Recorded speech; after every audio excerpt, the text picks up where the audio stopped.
السلام عليكم ورحمة الله وبركاته. أعوذ بالله السميع العليم من الشيطان اللعين الرجيم. بسم الله الرحمن الرحيم. الحمد لله الذي لا يبلغ مدحته القائلون ولا يحصي نعمه العادون ولا يؤدي حقه المجتهدون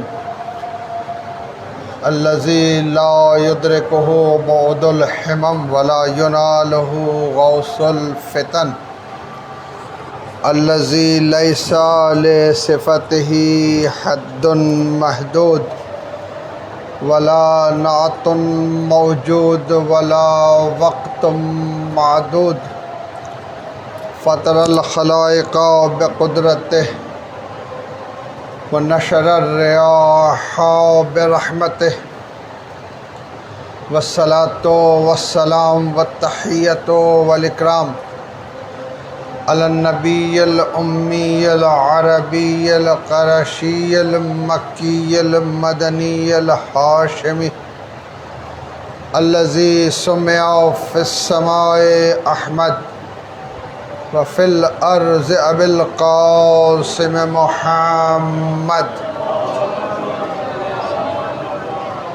والصلاة والسلام والتحية والإكرام على أهل بيته الطيبين الطاهرين المعصومين المظلومين وصحبه المنتجبين على لعنة الله على أعدائهم أجمعين من يومنا هذا إلى قيام يوم الدين.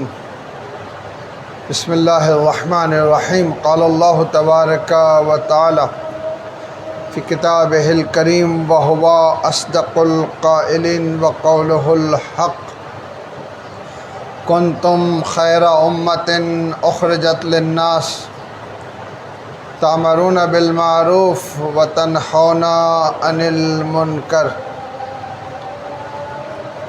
সর্বপ্রথম নিজেকে এবং উপস্থিত মুমিনিন ও মুমিনাতকে তাকওয়ার আহ্বান জানাচ্ছি। আল্লাহ রাব্বুল আলামিন আমাদেরকে মুত্তাকি হওয়ার তৌফিক দান করুক। আল্লাহ রাব্বুল আলামিন তাদেরকে শ্রেষ্ঠ জাতি হিসাবে আখ্যায়িত করছেন যারা সৎ কাজের আদেশ এবং অসৎ কাজে বাধা প্রদান করেন। এটা একটি মৌলিক দায়িত্ব। শুধু নিজেকে নামাজ ও রোজা ও শরঈ আহকামের মধ্যে সীমাবদ্ধ রাখা, এটার নামই পরিপূর্ণ ইসলাম না। ইসলাম নিশ্চিত রূপে একটি পরিপূর্ণ জীবনের নাম। ইসলাম আমাদের জীবনের প্রতিটা ধাপের আমাদের করণীয় আমাদের কাছে স্পষ্ট করেছে। আজকে ইসলামকে দুইভাবে ব্যাখ্যা দেওয়া হয়। এক, সেই ইসলাম যেটা মসজিদে অবস্থান করবে, মসজিদে বাহিরে তার সাথে কোনো সম্পর্ক নেই, রাষ্ট্র গঠনে কোনো ভূমিকা নেই, দিন প্রতিষ্ঠিত করতে কোনো ভূমিকা নেই, আল্লাহর জমিনকে ন্যায়ের পক্ষে নিয়ে যেতে তার কোনো ভূমিকা নেই। আমরা দেখতে পাচ্ছি যে এরকম একটি ইসলাম আমাদের কাছে পরিচয় করানো হচ্ছে যে নামাজ পড়তে হবে, রোজা রাখতে হবে, হজ করতে হবে, যাকাত দিতে হবে, সমাজের অন্য কোনো কাজের সাথে তোমার কোনো সম্পর্ক নেই। কিন্তু ইসলাম পরিপূর্ণ একটা ধর্ম, এমন একটা ধর্ম যেই ধর্মের সাথে আপনার জীবনের প্রতিটা কর্ম সম্পর্কে, এমনকি আপনি যে বাথরুমে প্রবেশ করবেন সেখানেও কিন্তু বিধান দেওয়া হয়েছে যে বাম পা যেন প্রথমে প্রবেশ করে বের হওয়ার সময় ডাইন পা যেন বাইরে আসে। ইসলাম এমন একটা ধর্ম যে সব জায়গায় মানে একটা কমপ্লিট দিন, পরিপূর্ণ দিন। এই জন্য আল্লাহ রাব্বুল আলামিন বলেছেন রাযাইতু লাকুমুল ইসলাম দীনা, আমি দ্বীনে ইসলামের প্রতি সন্তুষ্ট প্রকাশ করছি। তাহলে উত্তম জাতি তারা যারা খায়রা উম্মাতিন উখরিজাত লিন-নাস তা'মারুনা বিল মারুফ ওয়া তানহাউনা আনিল মুনকার, যারা সৎ কাজে আদেশ এবং অসৎ কাজে বাধা প্রদান করে। সৎ কাজের আদেশ অর্থাৎ যেখানেই অন্যায় দেখবে সেখানে প্রতিবাদ করবে, যেখানেই জুলম দেখবে জুলমের বিরুদ্ধে রুখে দাঁড়াবে। আর এই বিষয়টা আপনারা যদি দেখতে চান তো আহলে বাইতে আতহার আলাইহিস সালাতু ওয়াস সালামের জীবনে আপনারা পরিপূর্ণরূপে দেখতে পাবেন। এই কারণে আমাদেরকে শুধু মুত্তাকি হতে বলা হয়নি, ইয়া আইয়ুহাল্লাযীনা আমানু ইত্তাকুল্লাহ ওয়া কুনু মা'আস সাদিকিন, তাকওয়া গ্রহণ করো, সাদিকিনদের সঙ্গী হয়ে যাও, সাদিকিনদের নেতৃত্বে চলো।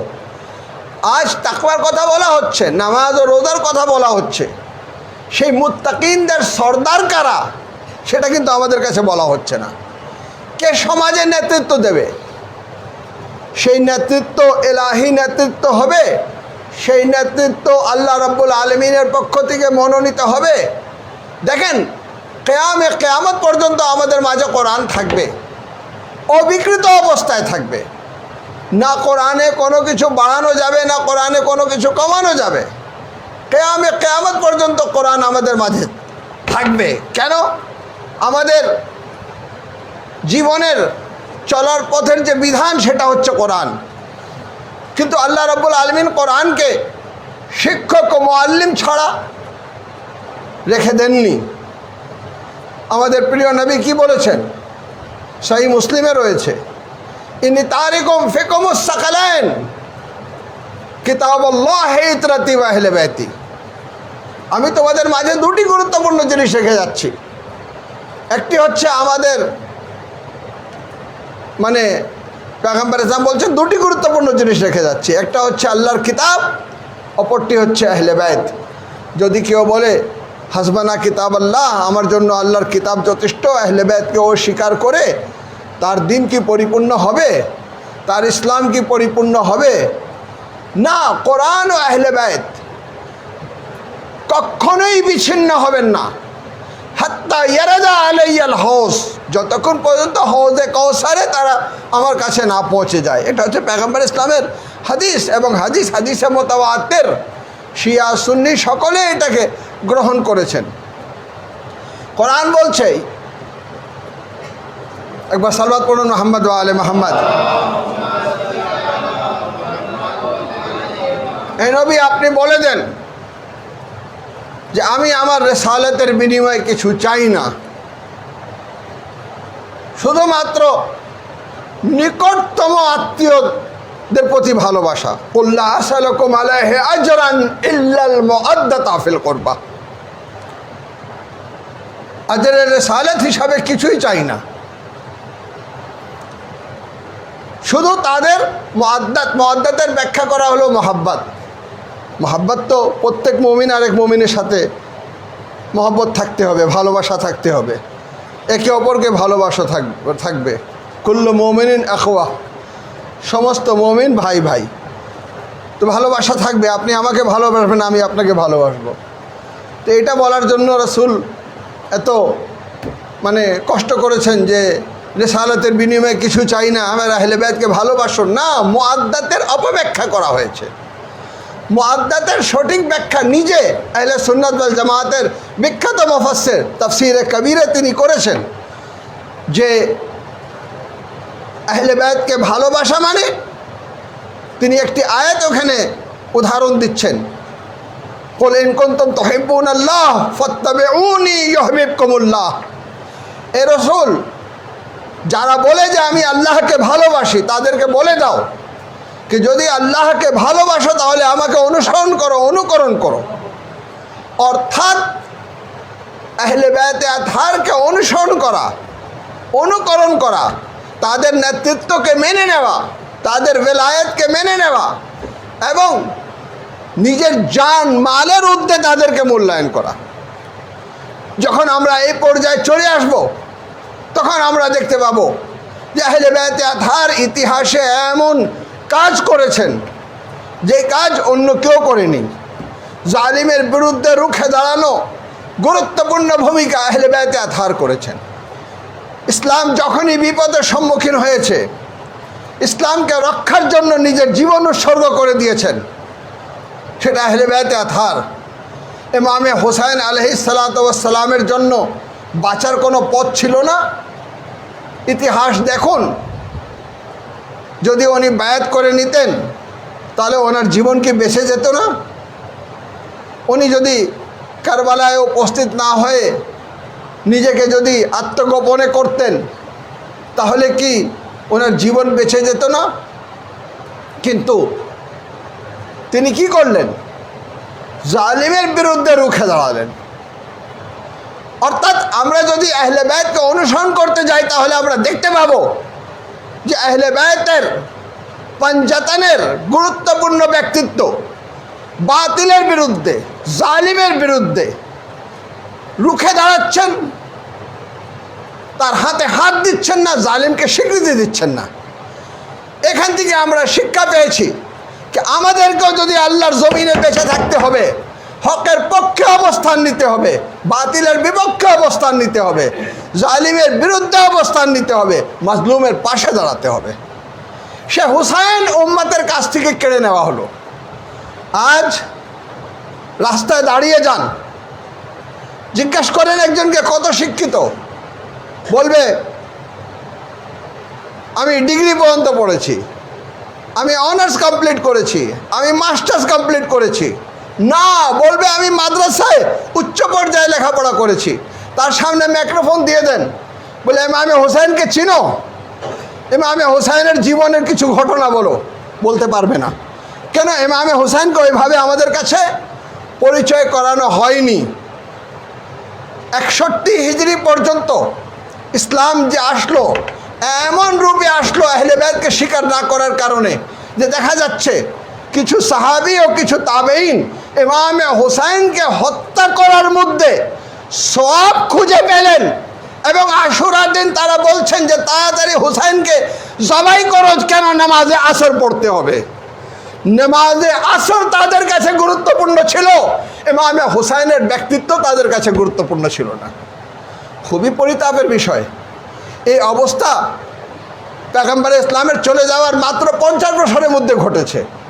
এটা কি আমাদের একবার ভেবে দেখা দরকার না যে আহলে বায়তকে ছেড়ে দেওয়ার কারণে উম্মতে মুসলিমা নামাজি তো রয়েছে, কিন্তু এমন নামাজি যার দ্বারা জুলম অনুষ্ঠিত হয়। নামাজি তো রয়েছে, কিন্তু এমন নামাজি যার দ্বারা আহলে বায়তের ব্যক্তিত্ব নিরাপদ না। খুবই পরিতাপের বিষয়, খুবই দুঃখের বিষয়। এই জন্য আল্লাহ রাব্বুল আলামিন আহলে বায়তকে অনুকরণ করা, অনুসরণ করা, নিজের জীবনের উপরে মূল্যায়ন করা একটি ধর্মীয় দায়িত্ব হিসাবে আমাদের উপরে অর্পণ করেছিলেন। যে কারণে আমরা দেখতে পাচ্ছি, আমরা যারা মাযহাবে আহলে বায়ত, মাকতাবে আহলে বায়ত, আমরা হুসাইনিয়াতের চর্চা করি। আমরা কখনোই বাতিলের কাছে নত হওয়ার চিন্তাও করি না। আলহামদুলিল্লাহ, এই নীতি আমাদের অব্যাহত আছে, এই নীতি আমাদের অব্যাহত থাকবে।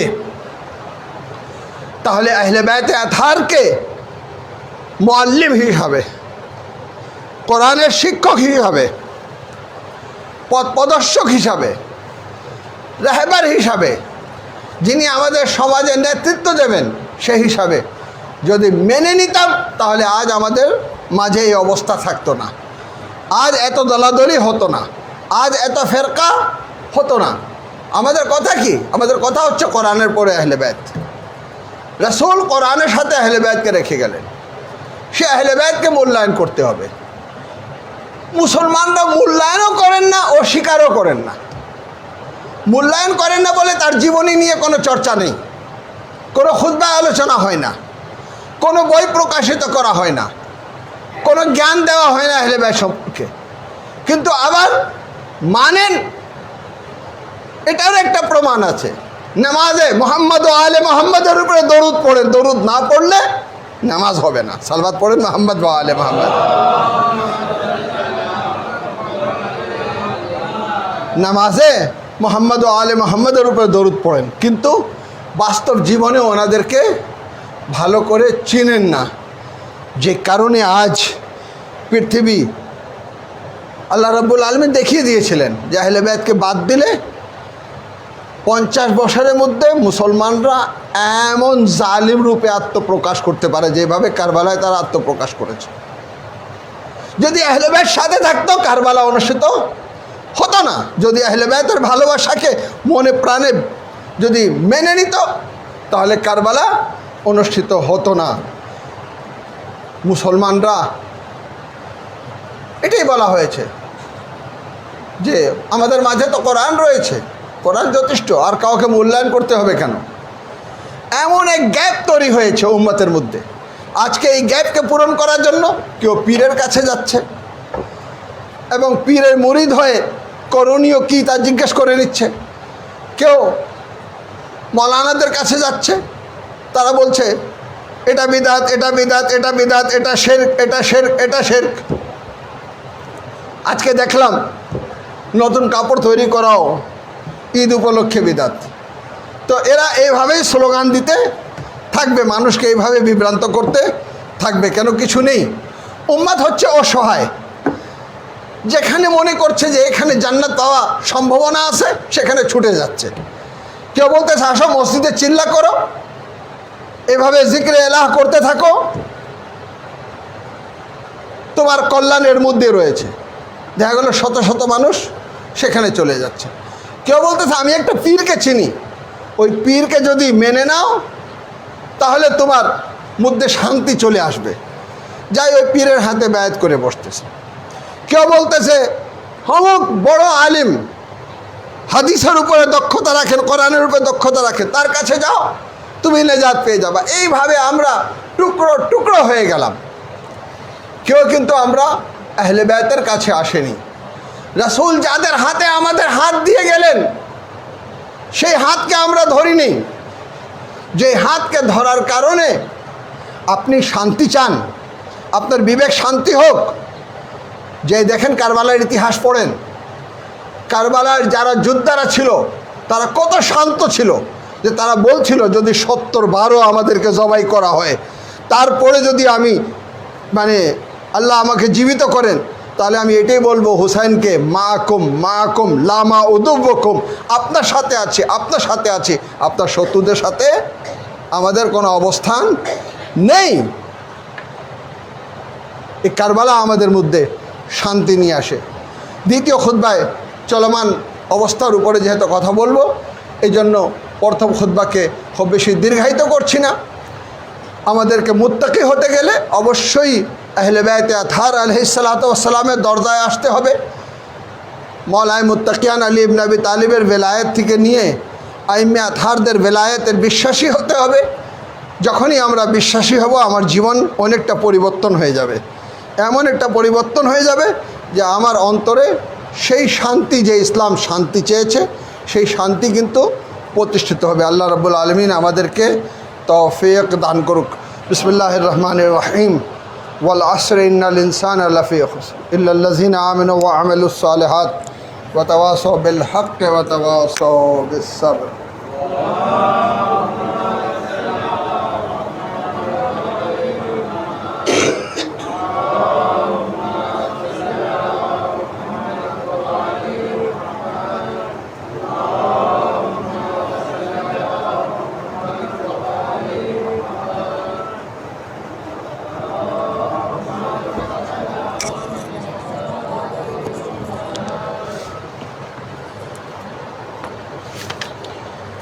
أعوذ بالله السميع العليم من الشيطان اللعين الرجيم بسم الله الرحمن الرحيم। মোহাম্মদ আলী মাইকের সাউন্ড একটু বাড়িয়ে দেব। বিসমিল্লাহির রহমানির রহিম। ইয়া আসমা আস-সামিঈন ইয়া আবসারান নাযিরিন ইয়া আসরাল হাসিবিন ইয়া আহকামাল হাকিমিন ইয়া খালিকাল মখলুকিন ইয়া রাযিকাল মারযুকিন या नासिर अल मंसूरीन या अरहमर राहिमीन या दलील المتحيرين या गयास المستغीثीन अग़िस्नी या मालिक यौमिद्दीन इय्याक नअबुदु व इय्याक नस्तईन या सरीख المकरूबीन या मुजीब الدعوة المضطرين अंत अल्लाह रब्बुल आलमीन अंत अल्लाह ला इलाहा इल्ला अंत अल मलिकुल हक़्क़ुल मुबीन अल किब्रियाउ रिदाउक अल्लाहुम्मा सल्लि अला मुहम्मदिनिल मुस्तफ़ा व अला अलीयिल मुर्तज़ा अल्लाहुम्मा सल्लि अला मुहम्मद व फ़ातिमतज़ ज़हरा अल्लाहुम्मा सल्लि अला मुहम्मद व ख़तीजतल कुबरा अल्लाहुम्मा सल्लि अला मुहम्मद व हसनिल मुज्तबा वल हुसैन शहीद बिकरबला व अला अली इब्न अल हुसैन ज़ैनुल आबिदीन व मुहम्मद इब्न अली अल बाक़र व जाफ़र इब्न मुहम्मद सादिक़ व मूसा इब्न जाफ़र अल काज़िम व अली इब्न मूसी अर्रज़ा व मुहम्मद इब्न अली तक़ी व अली इब्न मुहम्मद नक़ी वल हसन इब्न अली अस्करी वल हुज्जतुल क़ाइमुल महदी अल इमामुल मुंतज़र सल्लल्लाहु अलैहि अजमईन अल्लाहुम्मा वालि मन वालाहुम व औद मन आदाहुम वंसुर मन नसरहुम वख़ज़ुल मन ख़ज़लहुम वलअन मन ज़लमहुम व अज्जल फ़रज आल मुहम्मद वंसुर शियत आल मुहम्मद वर्ज़ुक़नी रोयत क़ाइम आल मुहम्मद वजअलनी मिन अतबाइहि व अशियाइहि व राज़ीन बिफ़िलिहि बिरहमतिक या अरहमर राहिमीन लानतुल्लाहि अला अदाइहिम अजमईन मिन यौमिना हाज़ा इला क़याम यौमिद्दीन बिस्मिल्लाहिर रहमानिर रहीम उसीकुम इबादल्लाहि बितक़वल्लाह।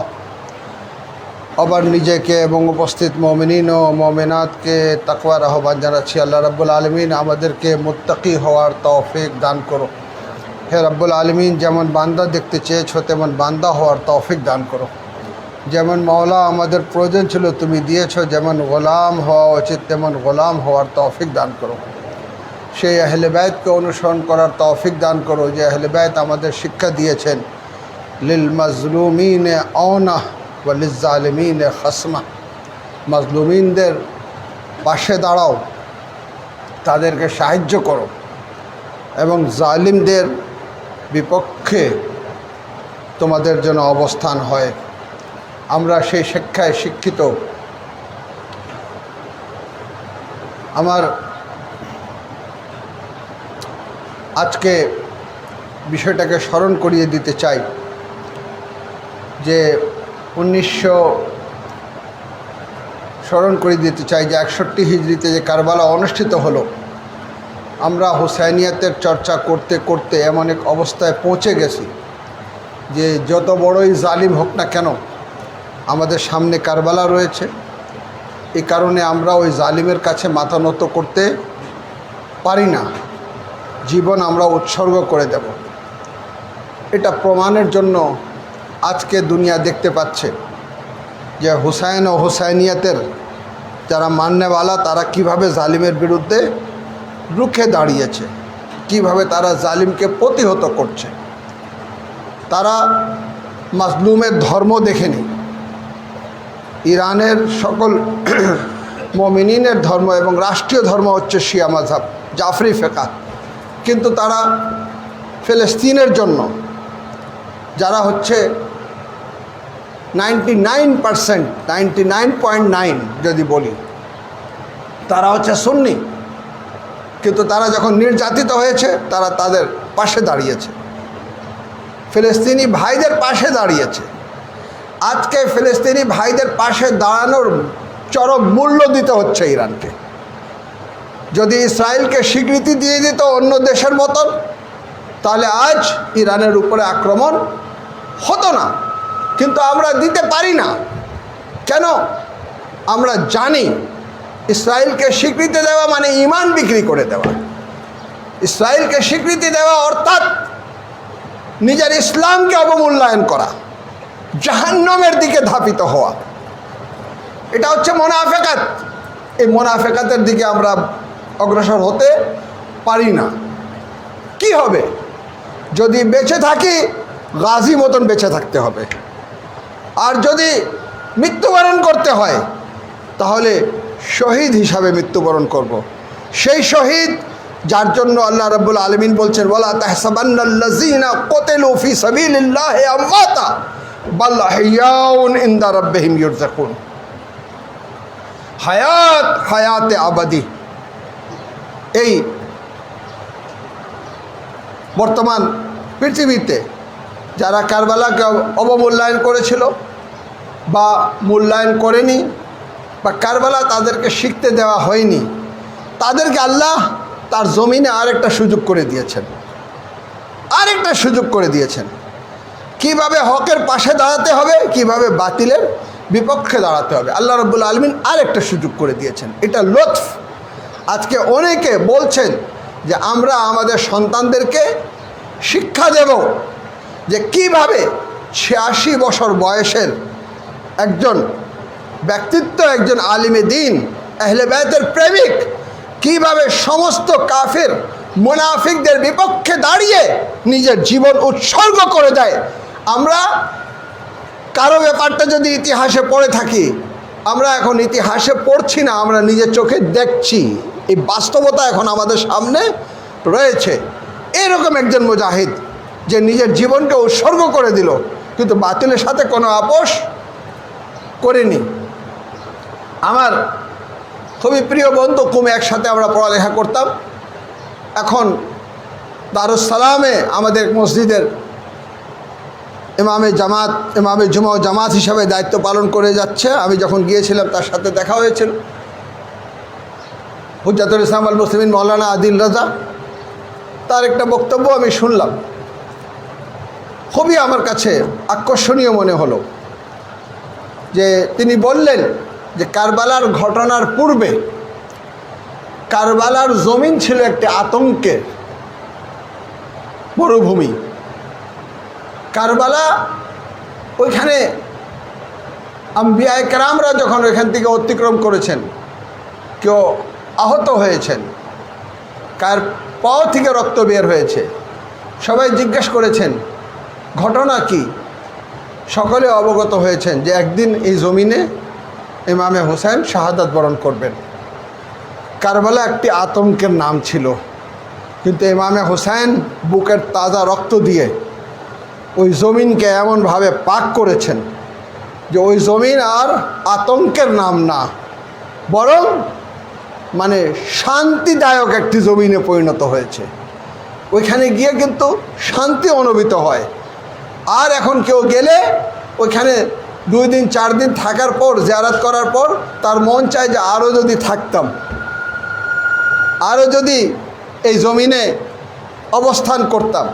তো ইমামে হোসেন নিজের জীবন দিয়ে এই আতঙ্কটাকে, ঠিক আছে, ছিন্ন বিচ্ছিন্ন করে দিয়েছেন।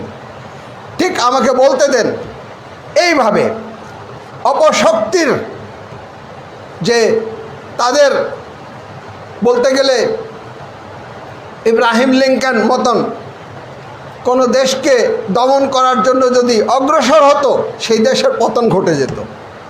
এমন একটি আতঙ্ক, ঠিক আছে, সুপার পাওয়ার, তার কাছে নত হওয়া যাবে না, তাকে স্বীকৃতি দিতে হবে, যা বলবে তাই করতে হবে। এবং আমরা দেখছি সেখানকার প্রেসিডেন্ট সেই ফিরআউনের ভাষাই বলছে, যেভাবে ফিরআউন বলছিল আনা রাব্বুকুমুল আলা, সে বলছে আমাকে কেউ দমাতে পারবে না, আমি যেখানে যা ইচ্ছা তা করতে পারবো, এবং তা করে যাচ্ছে। তারা একটা পর একটা মুসলিম দেশগুলোকে তারা মানে কিভাবে ভেঙে দিয়েছে, কিভাবে তাদের অর্থনৈতিক মানে অবস্থাকে এমন এক পর্যায়ে নিয়ে গেছে, বলতে গেলে তাদের সম্পদগুলো লুটপাট করেছে। আপনি দেখছেন আজ মুসলিম দেশগুলোতে তাদের ঘাঁটি কিসের জন্য ঘাঁটি? এই ঘাঁটি কেন তৈরি করা হয়েছে? তারা তাদের লাখ লাখ সৈন্য যখন তৈরি করে ফেললো, তখন দেখলো যে রাষ্ট্রীয় ভাবে তাদেরকে বেতন দেওয়া কঠিন। তারা ঘাঁটি করে করে যে তোমাদেরকে রক্ষা করব, তোমাদের প্রয়োজন আছে, তোমরা এখানে 10,000 সৈন্য রাখো, ওইখানে 10,000, ওইখানে 20,000, ওইখানে 15,000, তাদের সমস্ত খরচ তারা বহন করতেছে, মনে করতেছে এরা আমাদের রক্ষা করবে। বুঝতেছে না যে এই কাফিরদেরকে আমরা আমাদের জমিনে ডেকে ঘাঁটি তৈরি করে আমরা নিজেদেরকেই অবমূল্যায়ন করছি। আমাদের এর কোনো স্বার্থ নেই। সে এখানে আসছে আমাদেরকে রক্ষা করার জন্য না, বরং সেই শয়তান তার ছোটা শয়তানকে রক্ষা করার জন্য, সে অবৈধ রাষ্ট্রকে রক্ষা করার জন্য। কেন তাদের ঘাঁটি ব্রিটেনে নেই? কেন তাদের ঘাঁটি অন্য অন্য খ্রিস্টান দেশে নেই? কেন ওইখানে তাদের প্রয়োজন নেই? তাদের প্রয়োজন মুসলমানকে কিভাবে দমন করতে হবে, মুসলমানকে কিভাবে নিয়ন্ত্রণ করতে হবে, মুসলমানদের মধ্যে কিভাবে আমাদের আতঙ্ক সৃষ্টি করতে হবে। অর্থাৎ আমেরিকা একটি আতঙ্কের নাম হয়ে দাঁড়িয়েছিল। আজ সেই আতঙ্ককে রাহবারে মুআজ্জম ইনকিলাব এবং ইসলামী প্রজাতন্ত্র ইরান চুরমার করে দিয়ে স্পষ্ট করেছে যে দেখো, একটি দেশ হয়ে এরকম একটা অপশক্তির বিরুদ্ধে রুখে দাঁড়ানো যায়।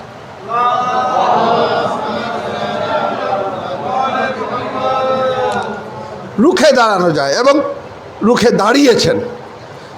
আজকে যুদ্ধ অব্যাহত আছে।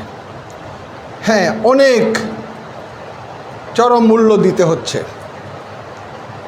সর্বপ্রথমেই রাহবারে মুআজ্জম ইনকিলাব শাহাদাত বরণ করেছেন। আমরা মর্মাহত যে আমাদের মারজায়ে তাকলিদ শ্রেষ্ঠ আলিমে দ্বীন, মুত্তাকি, পরহেজগার এমনভাবে জীবন দিয়েছেন। এখন পর্যন্ত ওনার জানাজা দাফন করা সম্ভব হয়নি। এই ক্ষেত্রে যা করা হয় যে ভালোভাবে এটা জমিনে সুপুর্দ করে দেওয়া হয়, পরে ব্যাপকভাবে জানাজা আয়োজন করা হয়, গোসল কাফন এগুলো সব পড়ানো হয়, একবারই ইয়ে করে সেভ করে তাকে রেখে দেওয়া হয়, যেভাবে হাসান নাসরুল্লাহর ক্ষেত্রে ঘটেছে। এর আগেও অনেক ঘটনা ঘটেছে। কেন এরকম একটা প্রধান, তাকে গোপনে কয়েক হাজার লোক নিয়ে দাফন করা যায় না। আর যদি দাফন করতে যায়, সেখানে বড় বড় ব্যক্তিত্বরা উপস্থিত হবে। আল্লাহ করুক, যেখানে আক্রমণ হলে সেই ব্যক্তিত্বরাও কিন্তু শাহাদাত বরণ করবেন এবং ইসলাম ও ইরান ক্ষতিগ্রস্ত হবে। সেই কারণে ওনার লাশ এখনও দাফন হয়নি। জামহুরিয়াত ইসলামী ইরান 40 দিনের শোক ঘোষণা করেছেন। এমন এক অবস্থায় আমাদের কাছে ঈদ উল ফিতর এসে উপস্থিত হলো। ঈদ উল ফিতর বলতে, ঈদ বলতে ফিরে আসা। আমরা আল্লাহর বান্দা ছিলাম, আল্লাহর কাছে ফিরে এসেছি। আমাদেরকে আল্লাহ নিষ্পাপ দুনিয়াতে পাঠিয়েছেন। আমরা রোজা রেখে নিষ্পাপ হয়ে নিজেকে পাক করে আল্লাহর কাছে ফিরে আসছি। এটাই হচ্ছে শুকরানা। এই শুকরানার নাম হচ্ছে ঈদ। কিন্তু এই ঈদকে আমরা একটি উৎসবে ইমেজে আমরা পালন করে থাকি। হ্যাঁ, দায়িত্ব, ঠিক আছে, ভালো করা উচিত। এই জন্য আমি আহ্বান জানিয়েছি, আমরা অবশ্যই গোসলে ঈদ মুস্তাহাব রয়েছে, আমরা গোসল করব, পাক কাপড় পরব, আমরা নামাজে ঈদ পড়ব, আমরা ফিতরা দেব। এখানেই বলে রাখি যে রাসূলুল্লাহ সাল্লাল্লাহু আলাইহি ওয়াসাল্লাম ফিতরা বের করতেন ইয়েকসা, অর্থাৎ প্রায় 3 কিলো। আমাদের যে প্রধান খাদ্য, সেই খাদ্যর 3 কিলো মূল্য আমাদেরকে বের করতে হবে। যদি 80 টাকার দামের চাল খাই, তো 3 আটা 24, 240 টাকা আমাদের জনপ্রতি ফিতরা হবে, যে কয়জন আছি, যেই দামের চাল খাই না কেন। এখন যদি আপনি চান গরিবকে সাহায্য করতে, আপনি 3 কিলো কিশমিশের দাম বের করেন, 3 কিলো খেজুরের দাম বের করেন, কিন্তু 3 কিলো যে মিনিমাম চাল, তার চেয়ে কম আপনি দিতে পারবেন না। কিন্তু দুঃখজনক, সেই বুখারীতেও রয়েছে যে রাসূলুল্লাহ সাল্লাল্লাহু আলাইহি ওয়াসাল্লাম ইয়েকসা 3 কিলো ফিতরা মানে দিতেন, কিন্তু মাবিয়া তার আমলে এটাকে অর্ধেক করে দেয় এবং সে অর্ধেকই কিন্তু সমাজে প্রচলিত আছে। শরিয়তকে কেউ পরিবর্তন করতে পারে না। হালালে মোহাম্মদ হালাল ইলাল ইয়াউমিল কিয়ামা, হারামে মোহাম্মদ হারাম ইলাল ইয়াউমিল কিয়ামা। রাসূলের হালাল করা কিয়ামত পর্যন্ত হালাল থাকবে, রাসূলের হারাম করা কিয়ামত পর্যন্ত হারাম থাকবে।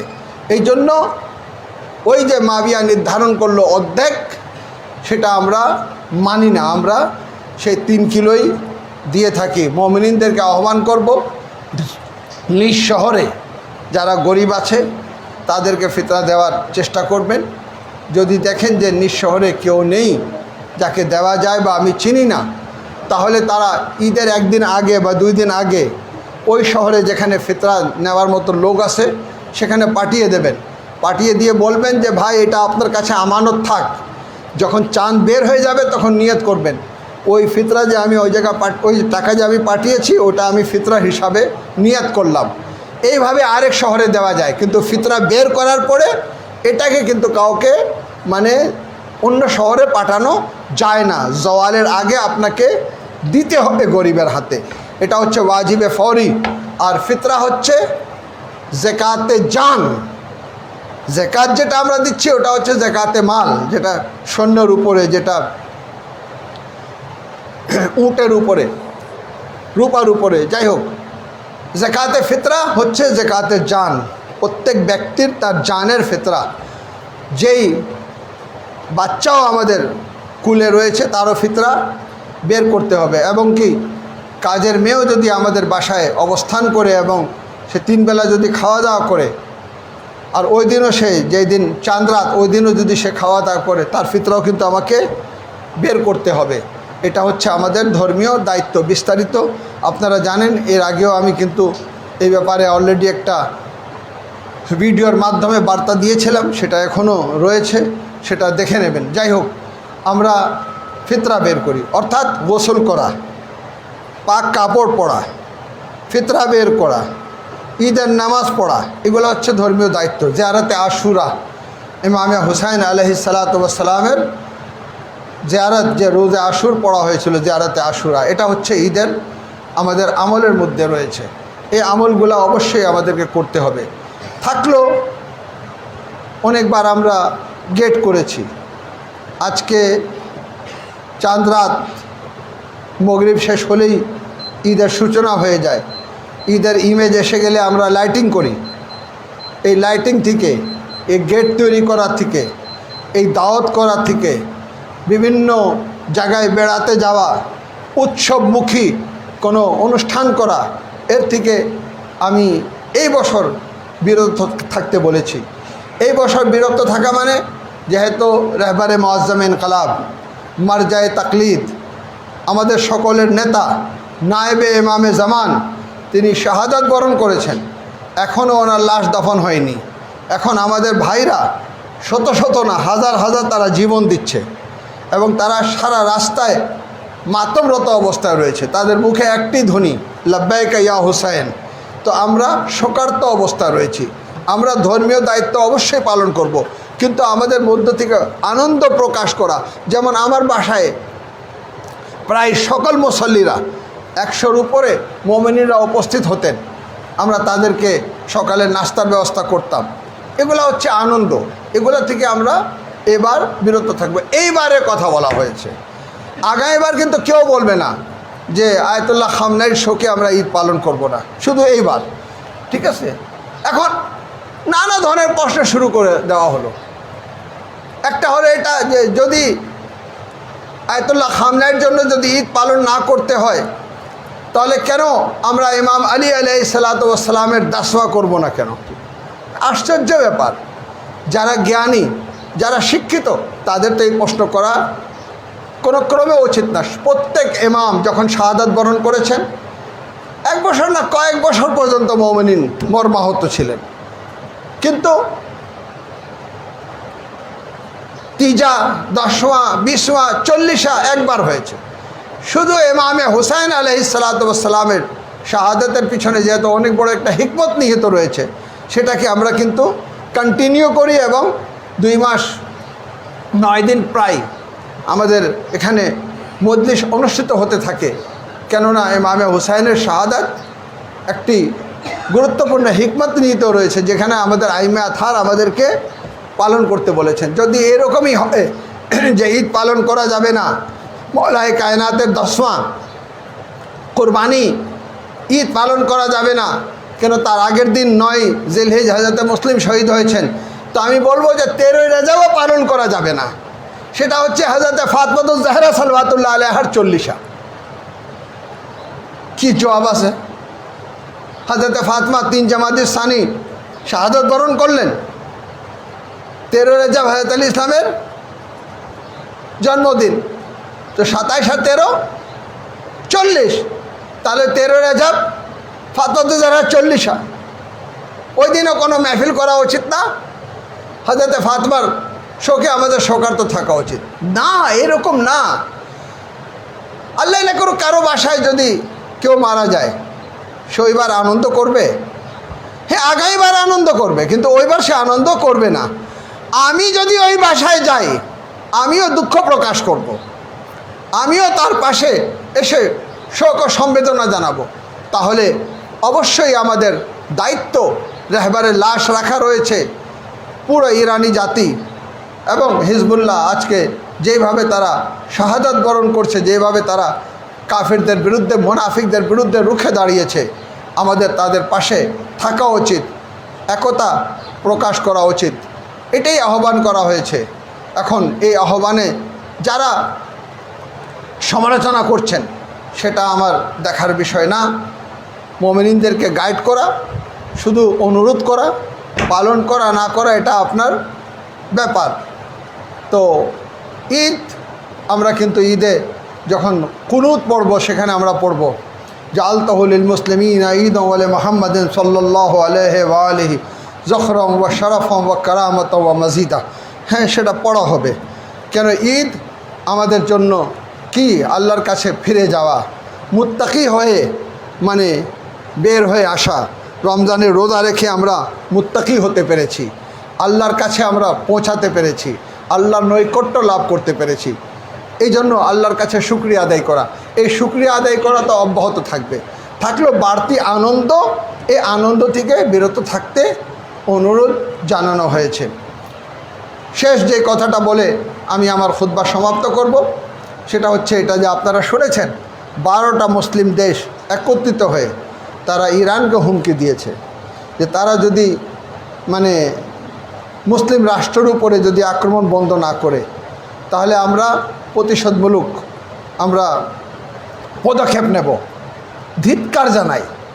আপনারা যদি বিবৃতি দেখেন, সেখানে কিন্তু যে প্রথম যুদ্ধ সূচনা করেছে সে ইসরায়েলের নিন্দা জানানো হয়নি, আমেরিকার নিন্দা জানানো হয়নি, তারা জালিমদের নিন্দা জানাতে পারেনি। তারা এই অপরাধী এটা স্বীকার করেনি যে আমরা কেন ঘাঁটি দিয়েছিলাম, কেন আমাদের ঘাঁটি ব্যবহৃত হচ্ছে। আজ ইরান যেখানে রয়েছে সেখানে ইসরায়েল কি করে পৌঁছাবে? তাদের আকাশ সীমা যদি অতিক্রম না করে, আর তাদের আকাশ সীমা অতিক্রম করে আসে, তারা বোম্বিং করতেছে। আজকে বড় গলায় কথা বলছো, আজ ইরান 133টা ড্রোন ফেলে দিয়েছে, তোমরা একটা ইসরায়েলের ড্রোন ফেলতে পারোনি। কেন ফেলতে পারোনি? তোমাদের ইচ্ছা নেই। তোমরা চাও যে ইরান ধ্বংস হয়ে যাক, আমরা রাজতন্ত্র করতে পারি। আমরা মানে ওই বলতেও ঘৃণা লাগে আমাদের, ওই অ্যাপাস্টাইনের সাথে যে আমাদের ঘনিষ্ঠতা, সেটাই যেন রক্ষা পাক। কাফিরদের সাথে আমাদের বন্ধুত্ব, সেটাই যেন রক্ষা পাক। যেন আমরা ওই কাফিরদের নিয়ন্ত্রণেই আমরা আমাদের রাজতন্ত্রগুলোকে বাঁচিয়ে রাখি। এই রাজতন্ত্র পরোয়া করে না ইরান।